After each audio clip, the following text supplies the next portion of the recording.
नमस्कार दोस्तों, आज हम स्टार्ट करेंगे परसेंटेज की क्लास 3। जो बच्चे भी रेलवे, एसएससी या किसी भी गवर्नमेंट एग्जाम की तैयारी कर रहे हैं तो उसमें बहुत इंपॉर्टेंट रहने वाली है क्लास। तो इसको ध्यान से करना। जो भी आज टाइप कराई जाएंगी, एक एक टाइप आपके लिए आगे बेनिफिशियली होने वाली है, तो इन टाइप्स को आपने अच्छे से करना है। तो पहला सम देखते हैं। अब फर्स्ट सम आपको क्या दिया हुआ है? यदि किसी संख्या का 16 सही 2/3% समव्य के साथ जोड़ दिया जाए, मतलब उसी संख्या में जोड़ दिया जाए। ये क्वेश्चन क्या बोल रहा है आपको? किसी संख्या का 16 सही 2/3% उसी संख्या में जोड़ दिया जाए तो परिणाम संख्या, जो नई संख्या बनती है, तो वो क्या बनेगी? 3430 हो जाती है। तो आपको क्या ज्ञात करना है? मूल संख्या। क्लियर? तो इसका क्या रहेगा? आपको मैंने बताया था 16 सही 2/3% कितना होगा? 16 सही 2/3% क्या होगा? 6 होगा। 16 सही 2/3% क्या होगा? 6 होगा।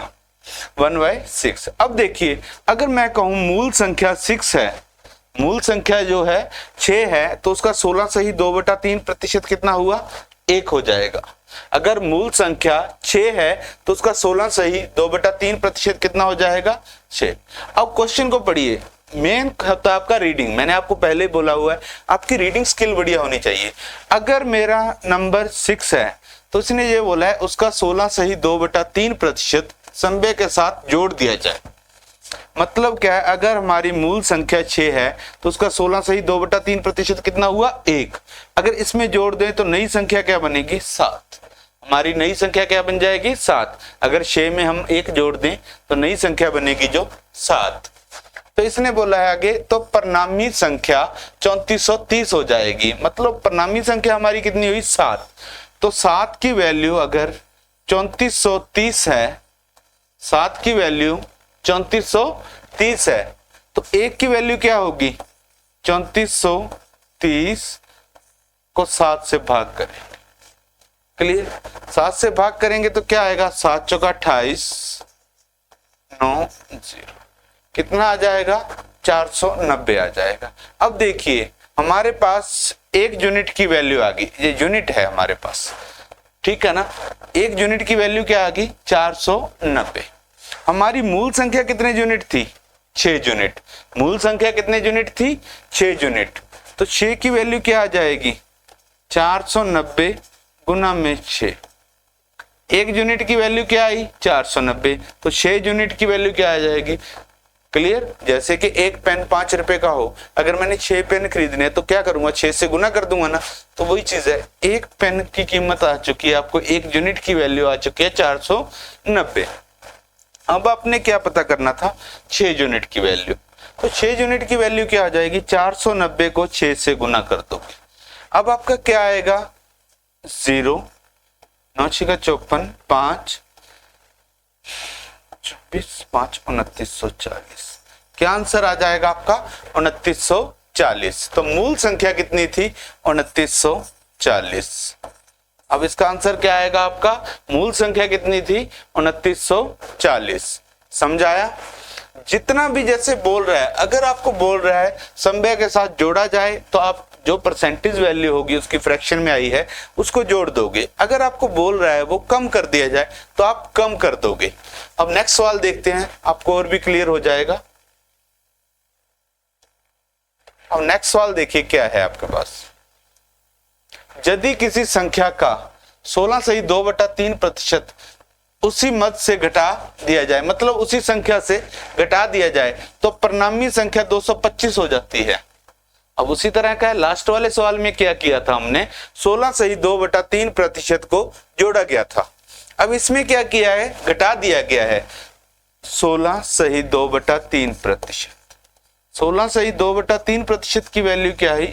1/6। 16 सही 2/3% की वैल्यू क्या हो जाएगी? 1/6। अगर हमारी मूल संख्या 6 है, मूल संख्या कितनी हुई? 6। इसमें से इसका 16 सही 2/3% कम किया गया है, तो 6 का 16 सही 2/3% कितना होगा? 1 होगा। 6 का 16 सही 2/3% कितना होगा? 1 होगा। तो अब इसमें से 1 कम कर दिया गया है, नई संख्या क्या होगी? 5 हो जाएगी। हमारी मूल संख्या क्या थी? स्टार्टिंग संख्या 6, नई संख्या कितनी होगी? 5। अब इसने आगे क्या बोला है? परिणामी संख्या 225 हो जाती है, मतलब नई संख्या है जो 225 हो जाती है। बट हमारे अकॉर्डिंग तो 5 हुई है ना, तो हम ये कहेंगे 5 की वैल्यू है जो 225 होगी। 5 की वैल्यू क्या आ जाएगी? 225। 5 यूनिट की वैल्यू 225 आ गई, तो आप 1 यूनिट की वैल्यू निकालोगे। 1 यूनिट की वैल्यू क्या होगी? 225 बटा में 5। 225 बटा में 5, तो क्या आएगा? 5 चौका 20, 25। तो 1 यूनिट की वैल्यू क्या आ जाएगी आपके पास? 45 आ जाएगी। 1 यूनिट की वैल्यू कितनी आ गई? 45 आ जाएगी। अब मूल संख्या हमारी कितने यूनिट थी? 6 यूनिट। जो मूल संख्या थी वो कितने यूनिट थी? 6 यूनिट। तो आप क्या करोगे? 6 यूनिट की वैल्यू 45 गुना में 6। अब 45 को 6 से गुना कर दोगे, मल्टीप्लाई कर दोगे। 45 को 6 से गुना करोगे तो क्या आएगा? 270 आ जाएगा। कितना आ जाएगा आपका? 270। क्लियर? ये भी आपको क्लियर हो गया होगा। अगर आपको बोला है उसने जोड़ना है तो जोड़ दीजिए, और अगर बोला है घटाना है तो घटा दीजिए। अब नेक्स्ट सवाल देखिए, यदि किसी संख्या में 210 जोड़ दिया जाए तो वह संख्या 137.50% हो जाती है। मूल संख्या ज्ञात करनी। अब किसी संख्या में हमने 210 जोड़ा, हमें नहीं पता वो संख्या कितनी है, वो मूल संख्या का कितना हो जाती है? 137.5% हो जाती है। तो अब इसकी वैल्यू चाहिए आपको, इसकी वैल्यू चाहिए। 137.50 की वैल्यू क्या होती है? 137.50% की वैल्यू, अगर मैं इसको ऐसे लिख दूं 100% प्लस 37.50%, तो गलत नहीं होगा। क्लियर है? तो हम 137.50% को क्या लिख सकते हैं बेटा? 100% प्लस 37.5%। अब 100% की फ्रैक्शन वैल्यू आपको पता है कितनी होती है? 1। और इसकी वैल्यू क्या होती है? 3/8, 3/8। तो अब हमारी कितनी बन जाएगी? 8 को 8 और ये वाले प्लस कर देंगे, कितना हो जाएगा? 11/8। अब देखिए 137.50% की वैल्यू क्या आ गई? 8/11। अब यहां से पता लगता है हमें, अगर मूल संख्या 8 है तो नई संख्या कितनी है? 11। अगर मूल संख्या 8 है तो नई संख्या कितनी है? 11। अब इसने कहा है हमें जोड़ा कितना था मूल संख्या में? 210। मूल संख्या में कितना जोड़ा था इसने? 210। अब यहां पे डिफरेंस देखिए कितना है। 8 में कितना जोड़ा गया तो 11 बन जाए, 8 में कितना जोड़ा जाए तो 11 बन जाए? 3। तो 3 की वैल्यू 210 है। क्वेश्चन में हमें कितना बोला गया? 210 जोड़ा गया है, बट हमारे अकॉर्डिंग कितना जोड़ा जा रहा है? 3। तो 3 यूनिट की वैल्यू 210 है, तो 1 यूनिट की वैल्यू क्या होगी? 210 बटा में 3, कितनी होगी? 70। 1 यूनिट की वैल्यू क्या आ जाएगी? 70 आ जाएगी। तो हमें पता क्या करना है? मूल संख्या ज्ञात कर, मूल संख्या को पता करना है। मूल संख्या क्या है? 8। मूल संख्या क्या है? 8। तो 8 की वैल्यू क्या होगी बेटा? 8 गुना में 70, कितना आ जाएगा?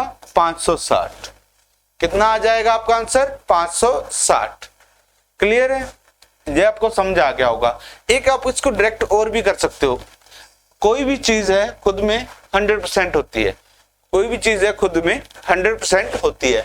अगर वो 137.50 हुई है तो मतलब कितनी बढ़ चुकी है? 37.50। कितनी बढ़ी है? 37.50% बढ़ी है। अब 37.50% की वैल्यू क्या होती है? 3/8।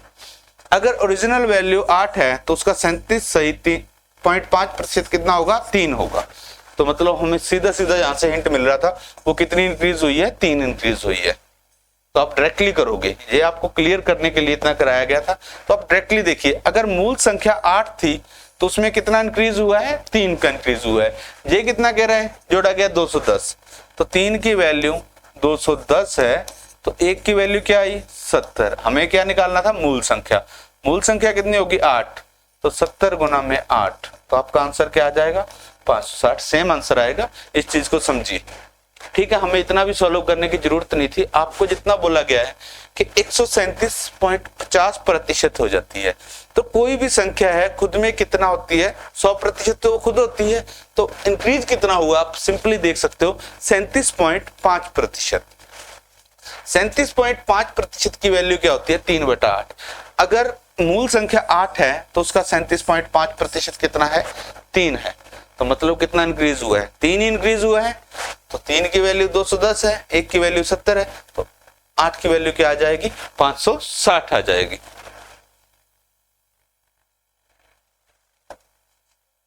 अब नेक्स्ट सवाल देखिए,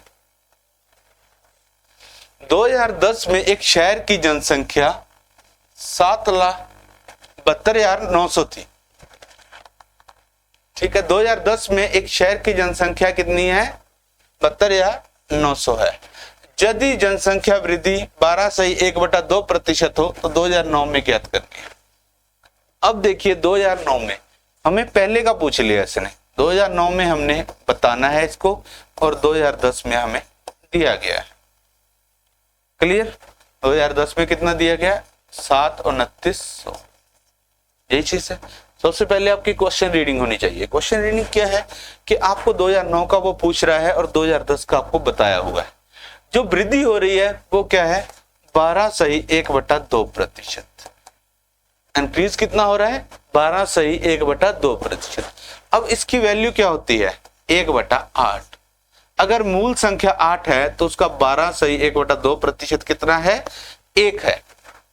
अगर मूल संख्या 8 है तो उसका 12.1/2% कितना आ जाएगा 1 आ जाएगा। मतलब क्या है, अगर मैं मान लूं 9 में संख्या 8 थी तो उसमें 1 प्लस होके कितनी होगी 9 होगी। यहां तक समझ आ गया। अगर 9 में संख्या 8 यूनिट थी तो 10 में कितनी हो जाएगी 1 यूनिट प्लस हो जाएगी ना। हर साल कितनी यूनिट इंक्रीज होती है 12.1/2%, मतलब 1 यूनिट इंक्रीज हुई है, तो 10 में कितनी यूनिट होगी 9 यूनिट। बट एक्चुअल संख्या कितनी है 9 यूनिट 7,29,100 के इक्वल है, तो 1 यूनिट किसकी इक्वल होगी 7,29,100/9। काट देंगे तो कितना आ जाएगा 8100। यहां से समझा है 1 यूनिट की वैल्यू क्या आ जाएगी आपकी 8100। अब हमें पता किसकी करनी है 2009 की। 2009 में कितनी यूनिट थी 8 यूनिट। 8 यूनिट की वैल्यू क्या होगी 8 गुना में 8100, तो कितना आ जाएगा आपका 008 64,800 आपका आंसर आ जाएगा। क्लियर है, तो आपका राइट आंसर क्या आएगा 64,800 आंसर आ जाएगा। अब नेक्स्ट सवाल देखिए,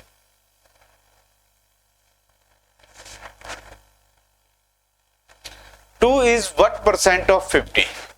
ऐसे क्वेश्चनों में बहुत से बच्चे कंफ्यूज होते हैं कि हम हर किस को लिखें और अंश किस को लिखें, नोमिनेटर और डिनोमिनेटर में कंफ्यूज हो जाते हैं।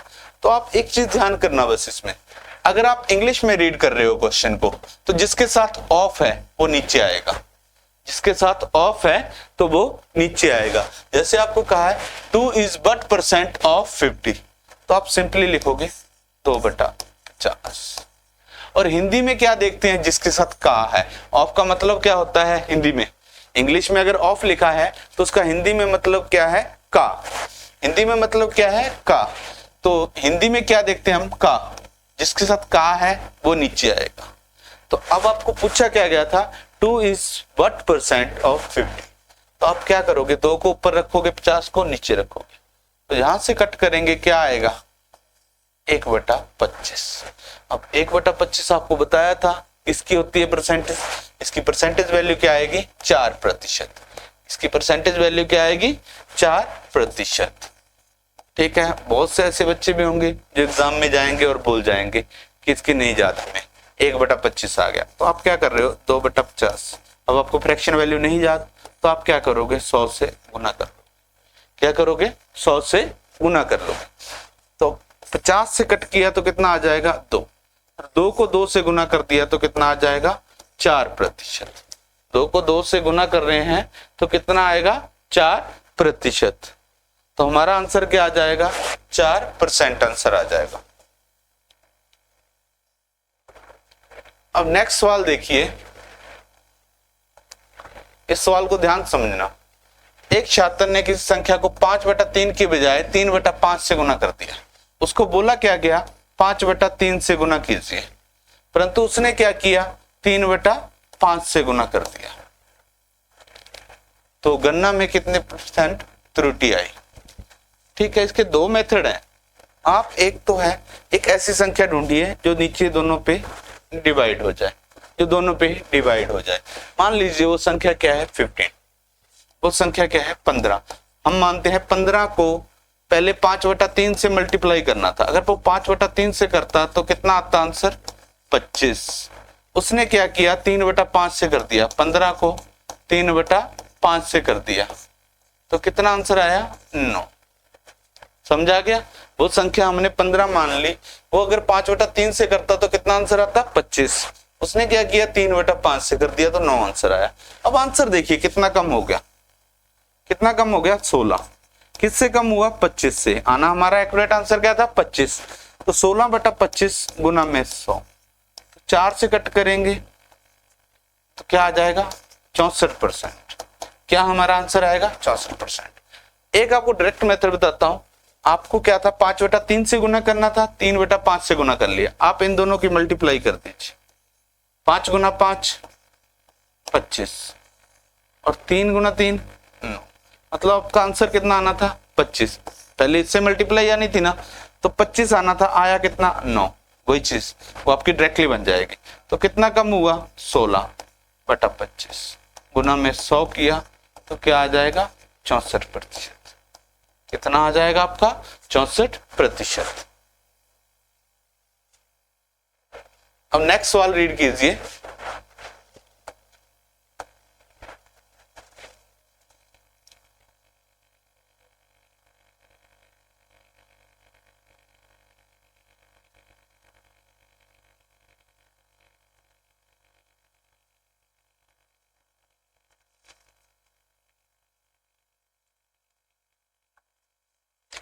अब नेक्स्ट सवाल क्या है, यदि a की ऊंचाई b की ऊंचाई से 10% अधिक है, यदि a की ऊंचाई b की ऊंचाई से 10% अधिक है तो b की ऊंचाई a की तुलना में कम है। हमें सिंपली सी पता है, अगर a की ऊंचाई है जो b की ऊंचाई से अधिक है, ये वाली a है और ये वाली b, अगर a की ऊंचाई b से अधिक है तो श्योर है b की कम होगी। आपको प्रतिशत में बतानी है। इधर देखोगे b के अकॉर्डिंग तो कितना अधिक है, a 10% अधिक है, पर b कम है a के अकॉर्डिंग। a के अकॉर्डिंग देखेंगे ना, a से कितना प्रतिशत कम है, तो उसको कैसे चेक करेंगे हम। इसको सवाल को देखिए, a की ऊंचाई b से 10% अधिक है। आप 10% को क्या लिखोगे, 1/10। 10% क्या होता है हमारा, 1/10। अगर b की ऊंचाई 10 है तो a की कितनी अधिक है, इससे 1 अधिक है, तो a की ऊंचाई कितनी हो जाएगी, 11। अगर b की ऊंचाई 10 है तो a की ऊंचाई कितनी हो जाएगी, 11। अब हमें बताना क्या है, b की ऊंचाई a की तुलना में कितना प्रतिशत कम है। कम कितना है, 1 का। कम हम किससे देखते हैं, कम हमेशा अगर मैं b को देखूं, b कितना छोटा है, तो कंपैरिजन किससे कर रहा हूं, a से कर रहा हूं, तो नीचे किसकी वैल्यू आएगी, a की। 1/11 कितना आ गया, 1/11। 1/11 किसके इक्वल होता है, 9 सही 1/11%। इसका आंसर क्या आएगा, 9 सही 1/11%। अगर आपको नहीं याद रहता 1/11 किसके इक्वल है, तो आपको मैंने बताया है, आप 100 से मल्टीप्लाई करोगे। किसी भी फ्रैक्शन वैल्यू को आप प्रतिशत में चेंज कर रहे हो तो आप क्या करोगे, 100 से गुना कर दोगे। आपका क्या आएगा, 100/11। 100 को 11 से भाग कीजिए, 100 11 11 9 नहीं, जो भागफल होता है उसको लिखते हैं हम आगे, शेषफल को ऊपर नीचे भाग। तो हमारा क्या आंसर आ जाएगा, 9 सही 1/11%।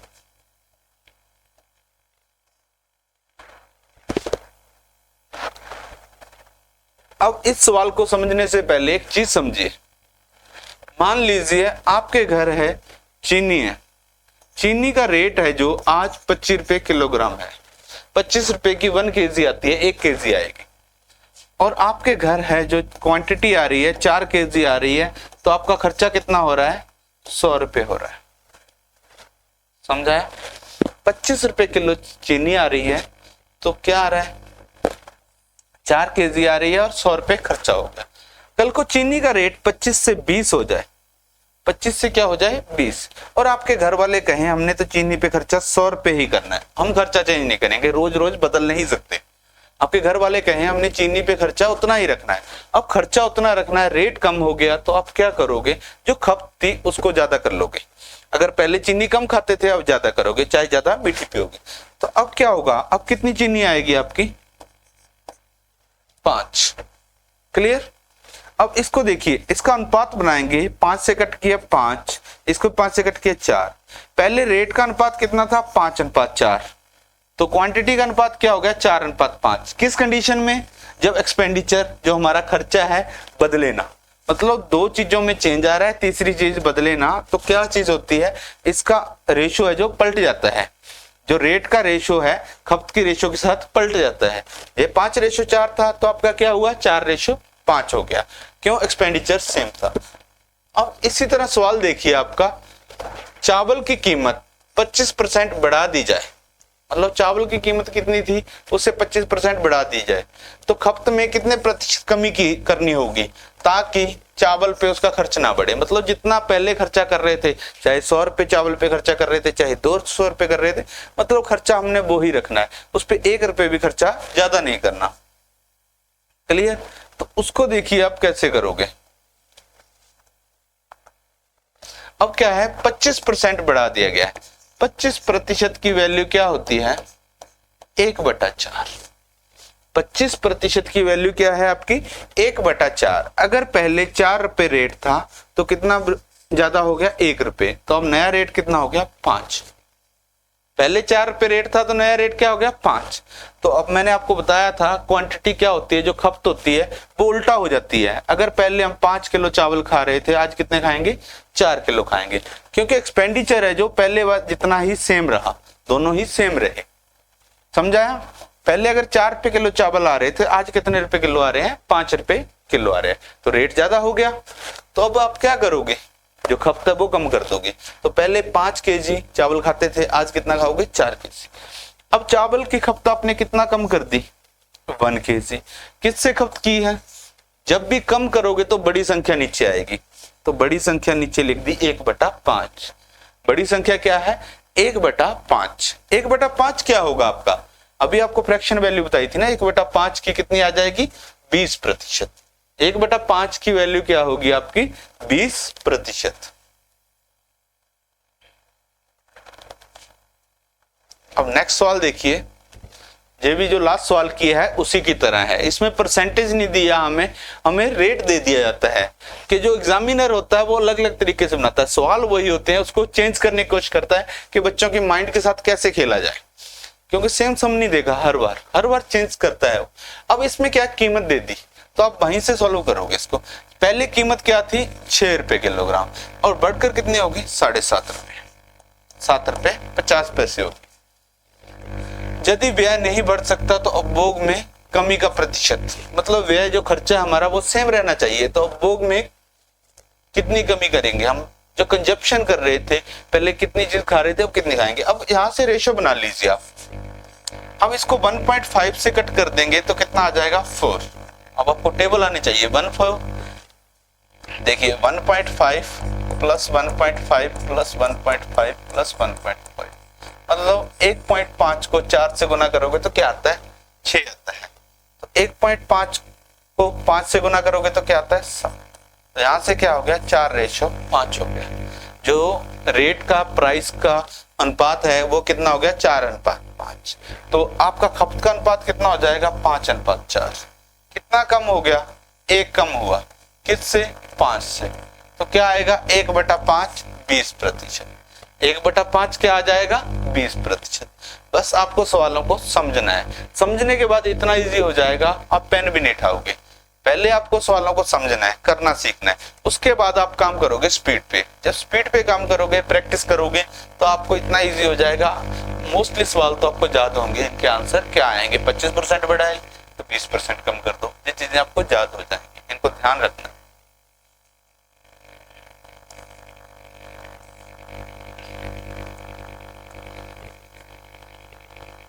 अब नेक्स्ट सवाल भी वही है कि चीनी की कीमत 20% बढ़ी तो चीनी की खपत में कितने परसेंट कमी करनी चाहिए ताकि खर्च ना बदले।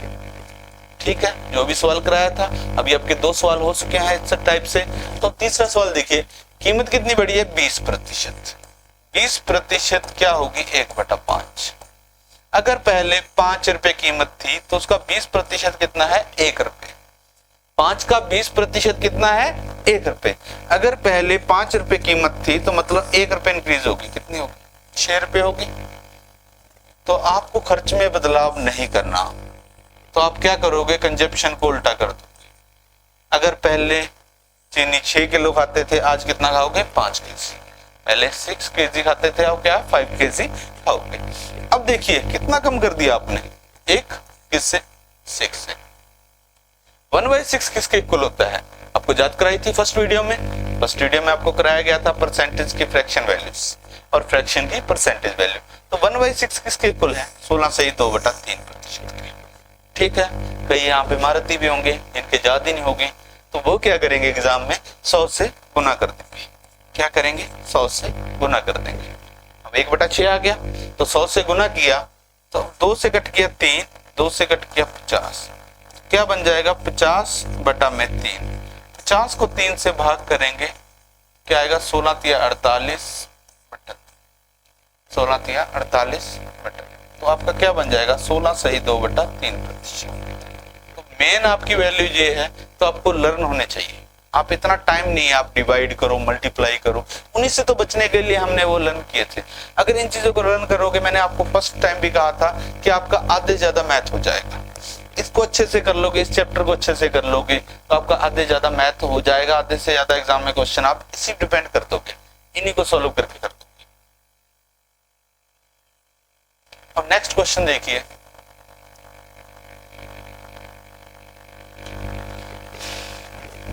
किसी का वेतन पहले 20% बढ़ाया जाता है, फिर 20% कम किया जाता है, तो उसके वेतन में कितनी कमी आएगी?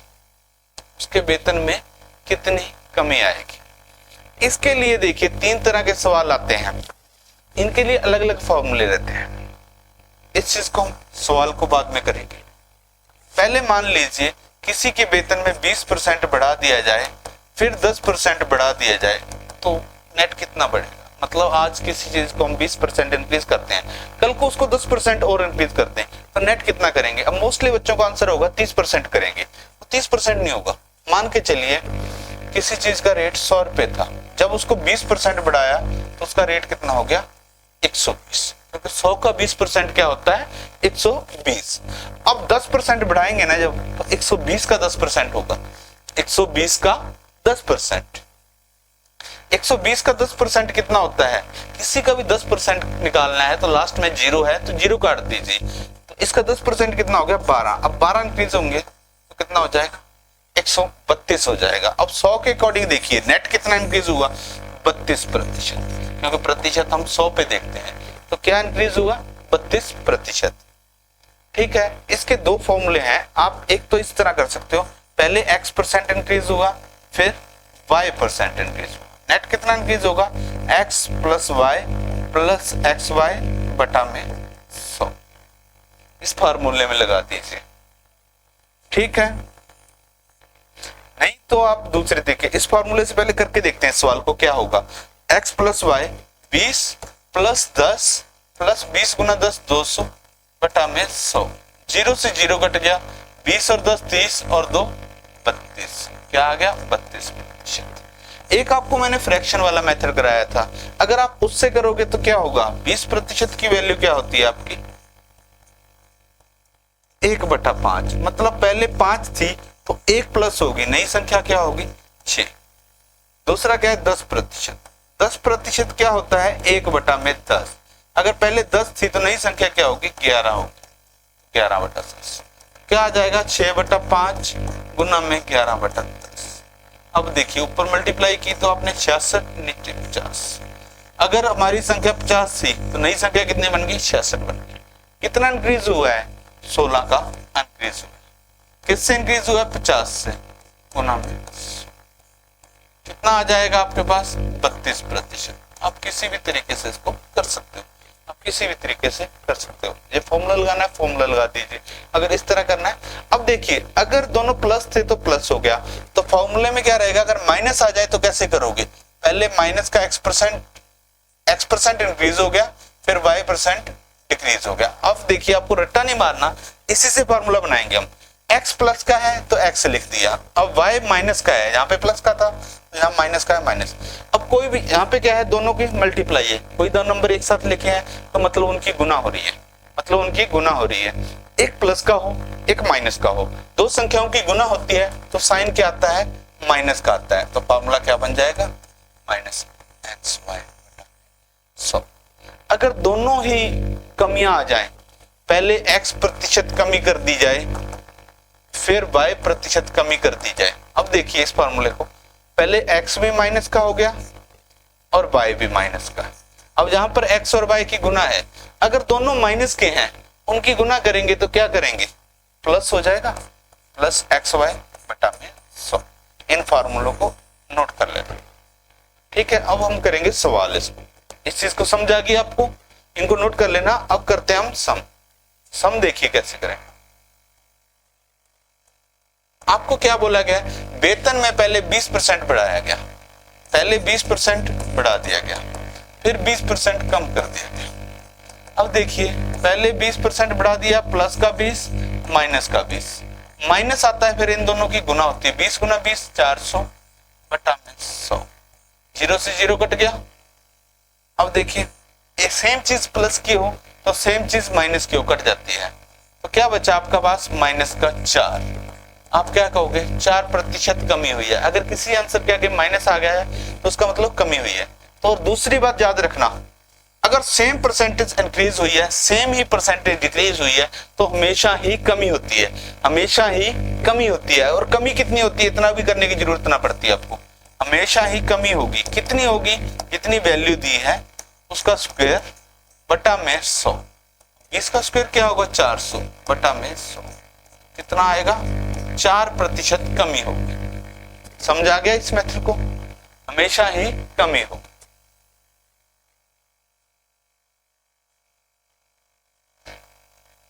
क्लियर, ये आपको होप समझ आ गया होगा।